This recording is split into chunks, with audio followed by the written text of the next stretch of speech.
Hello, my friends. Thanks for tuning in to the Bipolar Cat.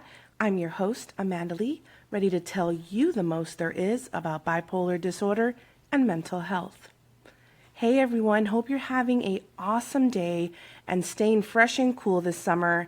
I know I am. I'm trying. The summer heat in South Texas sometimes can be a little much. On today's episode, I wanted to talk about the top 3 mental health challenges that people face today.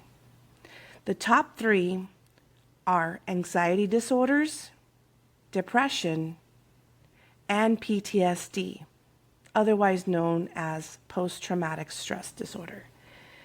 Now, how can we find ways to take control of our health? There are many options out there.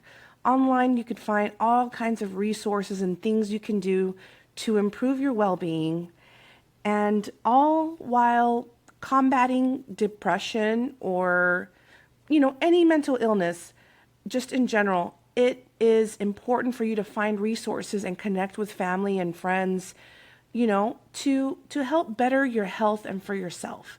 But yeah, the top 3 that people do suffer from are the ones I mentioned earlier.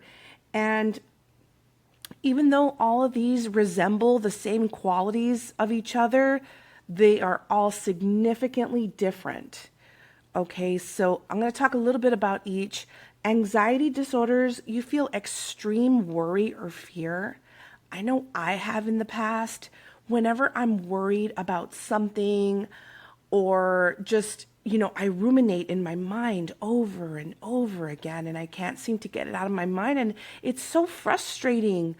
And I know a lot of people do deal with anxiety, and it's a very tough subject and condition to manage, especially when you're really worried or have extreme anxiety over something. It's really hard to kind of get out of it, and you kind of get stuck in it.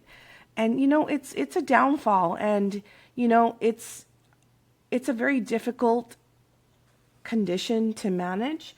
And a lot of the same things that people deal with anxiety disorders are like panic disorders, anxiety disorders, social anxiety, panic attacks, and especially this one I think is crucial, and I think it refers to everyone, and that is phobia-based anxiety. I know I have my share of phobias, as do you, but sometimes some people experience greater fear of their phobias, and their anxiety just goes up the roof. And yeah, it's just a very hard condition to manage, especially when you're so full of this anxiety and this pent up, either phobia or fear or panic or social anxiety. It can be daunting. It can be scary. But one of the things that I notice that comes with my anxiety is I have difficulty concentrating. Yeah, I do. I'm so stuck in my mind sometimes with anxiety that I can't concentrate. And it happens. It happens to everybody. It happens to the best of people. You are not alone, my friends. And, it's a strange thing to deal with anxiety because of the extreme fear and nervousness it comes with. It's very hard. And yeah, it's one of the top 3 mental health challenges that people face today. It's quite common, more common than you think, my friends. So the next one is depression. And I think depression is the most misunderstood condition or illness. And it affects over 17 million Americans every year. It's quite the culprit. It is a thief. I think depression is a thief of joy. That's what I think. And depression, depressive episodes that last longer than usual are definitely something that you may want to get checked out, because everybody goes through depression. I mean, some more than others. Some only get depression for a day or two and then it's gone and they're back to their normal living. There's other people who can't, and their episodes last more than 2 weeks or prolonged more than that. And that can be a little challenging and that could be a little worrisome. So make sure that if you are dealing with any depression and it's lasting longer than usual, then maybe it's time to seek some help. And there's nothing wrong with seeking help. Seeking help is the best way to help you enhance your well-being and your mental well-being. And there are special therapy techniques that may have made depression treatable, like meditation or breathing or deep breathing.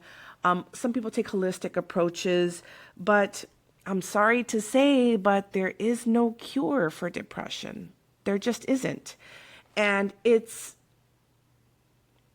a great ongoing big deal, depression in America or anywhere around the world.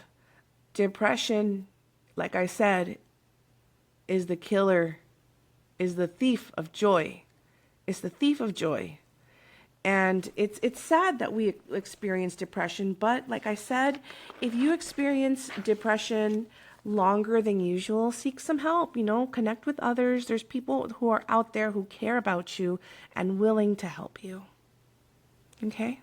So the last and final out of the top 3 mental health challenges is PTSD, post-traumatic stress disorder.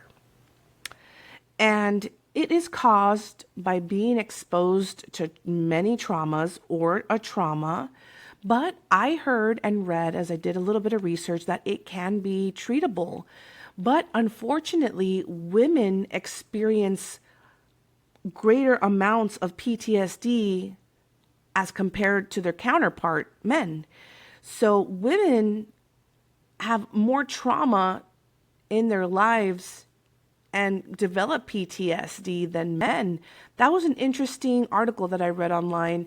And, I try to do as much research as I can when I do these videos or when I do my podcast, because I think mental health is super important. And I like to manage my condition.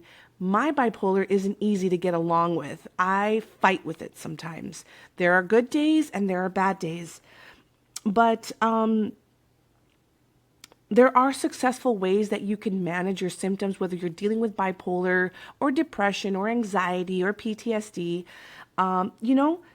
and it's a thing about PTSD that I've heard and that I've read and researched on is that people experience vivid flashbacks of a traumatizing event. Now, that can be very damaging to one. And, a lot of people do avoid situations or places that may remind them of that trauma. So PTSD is certainly, it's a taker of joy for sure. And it is very debilitating, I think. To have PTSD, I think it can be debilitating to some people who have an extreme level of PTSD. But yeah, it's, like I said, these are the top 3 mental health challenges that people deal with on a day-to-day. And there are ways to improve your health and wellness. And I'm going to give you a couple of ways you can. And that one of them is psychotherapy, seeing a psychologist, seeing a therapist, getting help, talking about your feelings and your fears, your anxiety, your depression, anything that may be on your mind that's causing you, depression or sadness or like traumatization. I mean, just anything in general, use psychotherapy to help you. That's a good way. Another way is medications. Medications are a great way to help you combat any mental condition you may be feeling or going through. And another one, which is my favorite, and this one I practice daily, I try to, is relaxation. Yeah, something as simple as relaxation can definitely boost your mood very quickly. And I like to do deep breathing and relaxation techniques because they help me in every way to calm myself from getting a panic attack, an anxiety attack, anything of that matter. I try to use relaxation. I think it's a great approach, and I think you should try it as well. So, there are other different ways you can do manage your health conditions. And a lot of people take holistic approaches to their mental health, and I'm all for it. That's great. If you want to take a holistic approach and work on your nutrition and your whole self as a person, I highly suggest taking a holistic approach. Either go to a healer or take a spiritual retreat. I mean, anything that'll help you in your mental health journey, because we are going to struggle. We are going to face challenges. We are going to face adversity, and it's going to happen. It's bound to happen. But like I said, you can use these approaches that I had mentioned earlier to hopefully help you enhance your daily living and your life. All right, my friends, that's it for today. Thank you for tuning in. Remember to just relax, breathe, know that you're in a safe space and that you are not alone. I am right there with you. Till next time. Bye.